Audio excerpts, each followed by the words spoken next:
So in order to understand the interior workings of the sun, we need to know basically how does the nuclear fusion inside the sun work. So that's going to be what we're going to be doing now, is talking about nuclear fusion inside the sun.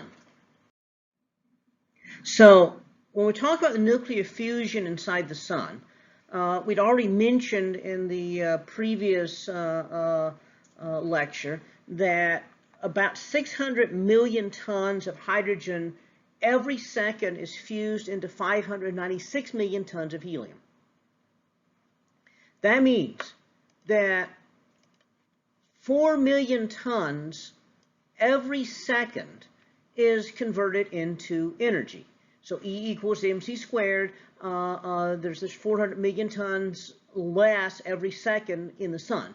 Now, the sun's huge, so 400 million tons is a huge amount, but that's still, the sun is so big that it can still go easily 10 billion years. It could probably go longer than that, maybe 11 or 12 billion. We calculate about 10 billion years until the hydrogen in the core is pretty much depleted.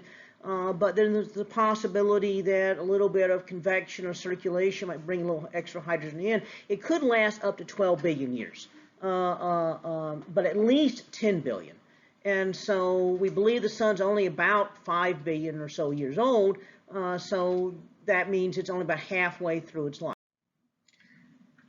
So it's really not as simple as we'd made it out to be earlier, where hydrogen fuses into helium. Yes, it does.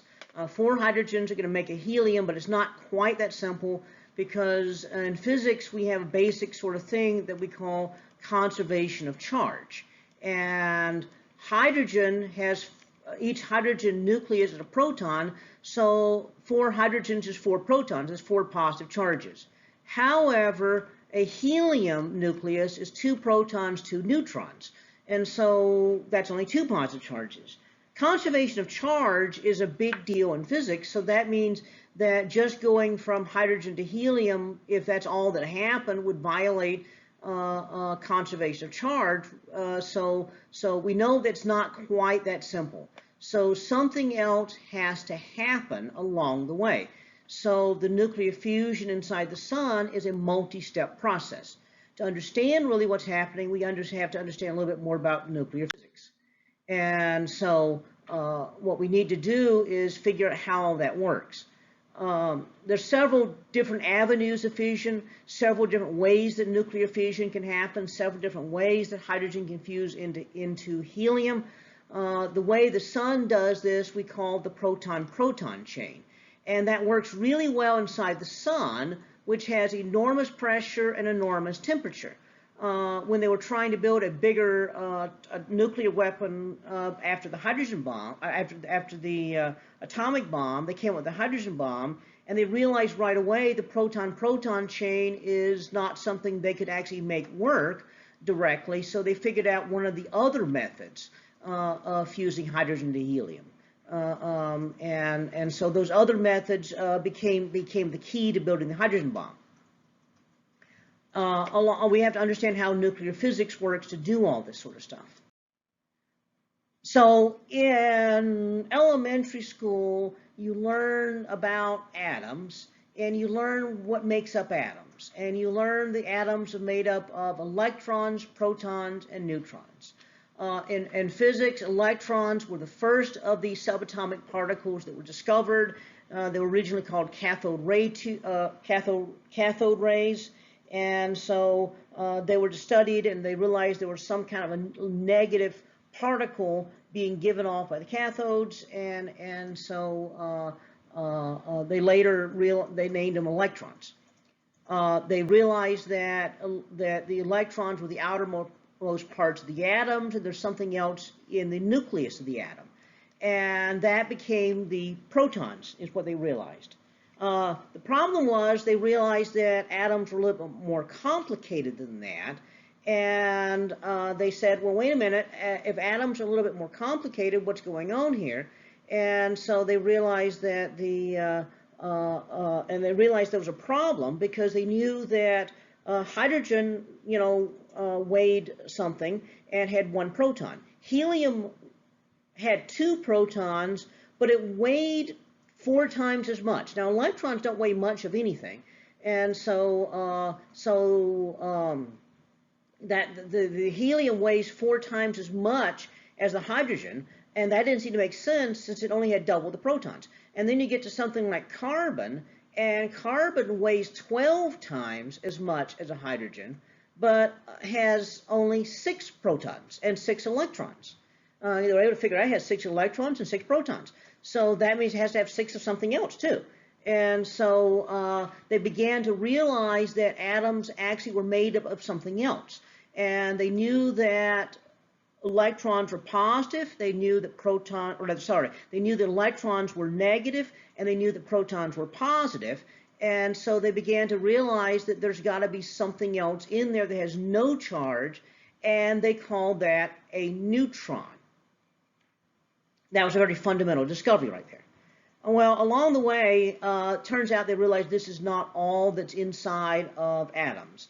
There are other sort of things that are in there, namely, we'll be talking about this in a second, neutrinos were another subatomic particle, and then they also realized that protons and neutrons are actually made up of even smaller things called quarks. And so, and there's other sort of things in there too. There's mesons, gluons, all kind of other particles that actually make up the atoms. And so that gives us an idea of the other sort of things that are in there. The quarks, turns out there's 6 different kinds of quarks. Up quark, down quark were the first 2 that they discovered. And they started working and figuring what things were, and they weren't really sure what to call them, so just to call them up and down, just for something. And then they realized there's more quarks that are out there. There's quarks that exist in other kinds of particles. Up and down quarks are all that it takes to make up neutrons and protons. The mass up here, where it gives mass, the mass is giving an MeV over c squared, GeV over c squared. This is how nuclear physicists or particle physicists give mass. Remember, E equals mc squared, so energy over c squared is going to be mass. So that's just algebra.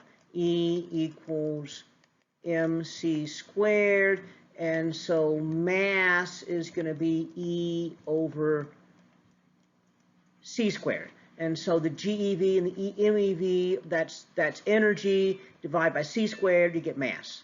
Particle physicists are weird that way. And then these really, really high mass particles, they call top and bottom quarks.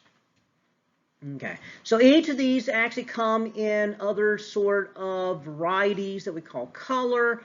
We're not going to worry about all that. That's way beyond the level of this class. But you should know that protons and electrons are made up of this. And so the proton is made up of 2 up quarks and a down quark. The neutron is made up of 2 down quarks and an up quark. Now, the thing is, down quarks weigh a little bit more than up quarks. And so that means that neutrons turn out to weigh a little bit more than protons. Those little squiggly lines between the quarks are another type of particle that we call a gluon. And the gluon is kind of what holds all these things together. Really, the quarks are bouncing around all over the place inside there, and that's what gives, that's kind of what makes this up. Now, the other sort of thing about these quarks is they have fractional charges. So you only find quarks in groups of 2 or 3, 4, 5, whatever, that add up to 0, 1, -1, 2, or -2 times the charge of an electron, what we call the fundamental charge. Okay. There's another sort of thing about these subatomic particles we want to mention, and that is antiparticles. In subatomic physics, we also define antiparticles. It was discovered that there's a particle that's exactly like an electron, except it's positive charge, has the same mass and everything, and we call it a positron. There's a particle that's just like a proton, except it's negative instead of positive, and we call that an antiproton. And then likewise, there's something that's an antineutron. And they're made of antiquarks, the antiproton, antineutron. And so what happens is that for every particle that meets its counterpart, the antiparticle counterpart of it, that if we have a particle, and if the particle were to meet an antiparticle, sometimes symbolized with a thing on top of it, if they touch each other, they annihilate each other, they blow themselves apart, and the total mass of both of them is converted into energy. Because of this, these antiparticles are what we call antimatter. And so the antimatter is made up of antiparticles. Now, turns out all these ideas of matter, antimatter, antiparticles, quarks, all of this has to be understood to actually understand how nuclear physics works. And so that's why this is an interesting sort of subject. It's also why some of the people that get degrees in astrophysics go to work for the government building nuclear weapons, because they understand all this stuff. But this is what we're about to do now, is go through the steps of nuclear fission or nuclear fusion inside the sun.